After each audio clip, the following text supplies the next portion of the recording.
Hey everyone, and welcome to the next video game review on Puckman Productions. This game is something I've been wanting to talk about for ages now, because it is truly a great game, and I think it's touted as one of the best games in the Sonic series, so I just need to talk about it, because it really is a great game. Today, I'm going to be talking about Sonic Heroes, released in 2003 for GameCube, PlayStation 2, and Xbox. Fun fact, this is actually the first multi-platform game ever released in the Sonic series. I know we have had other Sonic games released on other platforms as well, like the two Sonic Adventure games were released on Dreamcast and on GameCube as well, but those were like different versions of it, like Sonic Adventure DX, Director's Cut, and Sonic Adventure 2 Battle. But anyways, it's Sonic Heroes today, and let's read the back of the box. Join the team. The world is at its knees, and this time it will take more than the power of one hero to put it right. Join Team Sonic, Team Dark, Team Rose, and Team Chaotix in an all-new action blockbuster as you battle your way through an adrenaline-fueled frenzy of spirals, loops, twists, and turns while mastering three unique hero abilities simultaneously: power, speed, and fly. It's a tough team for a tough job. 4 teams, 12 superheroes. Grind rails, fly, race, and power your way through mind-flipping stages. Go head-to-head in awesome multiplayer battles. Amazing special character abilities to master. So, Sonic Heroes, it has 4 different stories. So the first one, of course, is Team Sonic, which consists of these 3, Sonic, Tails, and Knuckles. Basically, Eggman sent them a letter saying that he has a plan that will allow him to conquer the world in 3 days, and so Team Sonic set out to stop him. That's basically their story. Then there's the Team Dark story, which is Shadow, Rouge, and making his first appearance, E123 Omega. Their story is that Rouge is looking for Eggman's secret treasure, Shadow has lost his memory of who he is, and Omega wants to get revenge on Eggman for locking him away. So basically, they want to get revenge on Eggman. Team Rose, which consists of Amy, Cream, and Big, they want to find Cream's chow friend Chocola, and Big wants to find Froggy, and they all think Sonic has taken him, and also Amy wants to find Sonic for herself. And finally, Team Chaotix, Espio, Charmy, and Vector, they basically need to pay their rent. They're low on dough, they haven't had a job, they haven't had a client in ages, and then a client comes calling in saying he can pay them, and so they basically, jump on the opportunity. So you can choose any of the 4 stories, and depending on which story you choose, it varies the gameplay a bit. Like, in terms of difficulty. So Team Sonic is like regular or normal difficulty, not too easy, not too hard. Team Dark is more challenging, it's like the hard mode. Team Rose is essentially the easy mode. And Team Chaotix needs you to complete certain objectives in the stages, like collecting a certain number of items, defeating all the enemies, or getting through the stage without being seen, that sort of thing. Kind of reminiscent of Shadow the Hedgehog in a way, the game. And the gameplay, it basically consists of 3 main styles.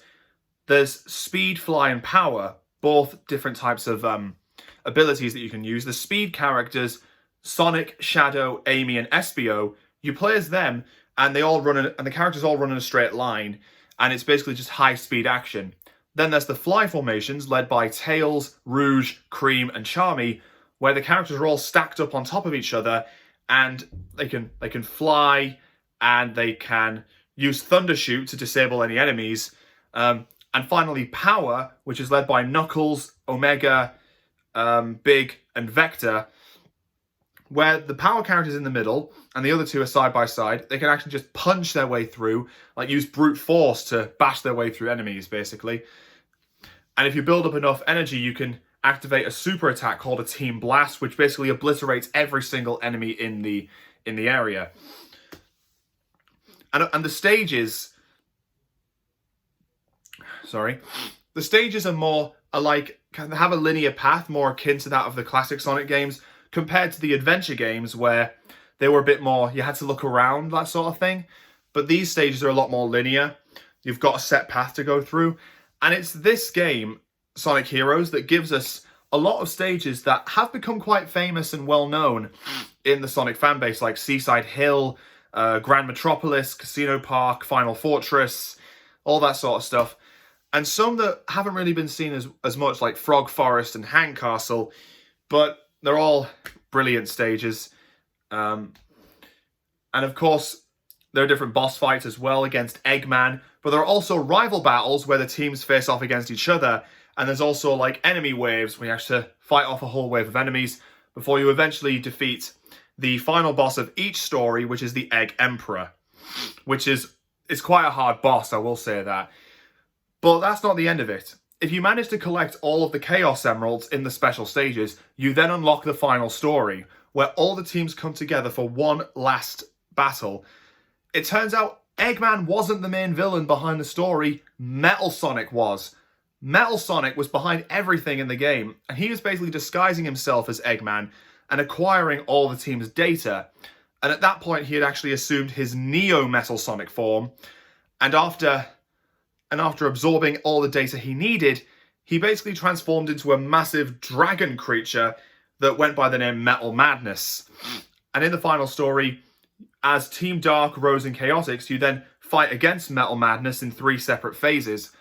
And once that's done, he then sprouts wings and assumes the Metal Overlord form, which Team Sonic then have to deal with the power of the Chaos Emerald. So Sonic then goes his super form, and he also endows Tails and Knuckles with the power of super form as well. But not really a super form, but kind of like these golden bubble things, which is... Wouldn't it have been easier to give Tails and Knuckles their super forms again? Because I think they had super forms in the classic games, like in the Genesis games. So why didn't they bring their super forms back here? Was the bubbles just easier for the developers? Anyway, they do manage to bring Metal Sonic down, and then they head off to the next adventure. So all in all, the story is pretty good, and I'll have to admit, the last story is quite unexpected because of the big twist that Metal Sonic was behind everything. But the stories, each one is good in their own way. I can't really decide on a personal favourite, but they were all good. The voice cast is still pretty good, and this is one of the last games to come out where Ryan Drummond was the voice of Sonic, but all the voice cast did a good job. And the music as well. The music is just fantastic. The main theme, Sonic Heroes, is an absolute tune. And also the final boss theme, What I'm Made Of, where you fight against Metal Overlord.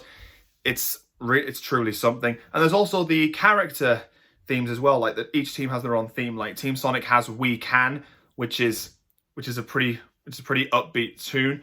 Team Dark has This Machine, which is just absolutely cool.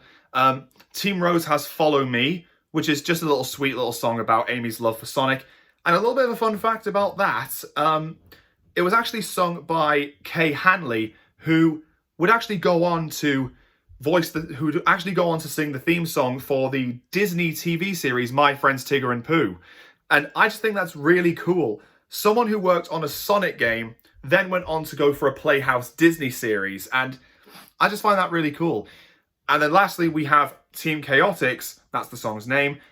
And I have to admit, out of all the character themes, I think Team Chaotix is my favourite one. I think it's my favourite one. And of course, the game itself has had a bit of a legacy, because we have seen Seaside Hill many a times throughout the franchise, most prominently featuring in Sonic Generations as a level. And we most recently saw Metal Overlord return in Shadow Generations, and we've seen all sorts of hero stuff in Sonic Racing Cross Worlds as well. And basically all the teams from that game, Team Sonic, Team Dark, Team Rose, and Team Chaotix, they all came back in their entirety for Cross Worlds. So that shows how much of a legacy this game has. So I hope you guys enjoyed this video. Let me know what you guys think of Sonic Heroes in the comments down below. Do you enjoy the game? Do you hate its guts? Is Sonic Heroes one of your favourite games? Let me know in the comments down below, and I will see you next time. Take care, everybody.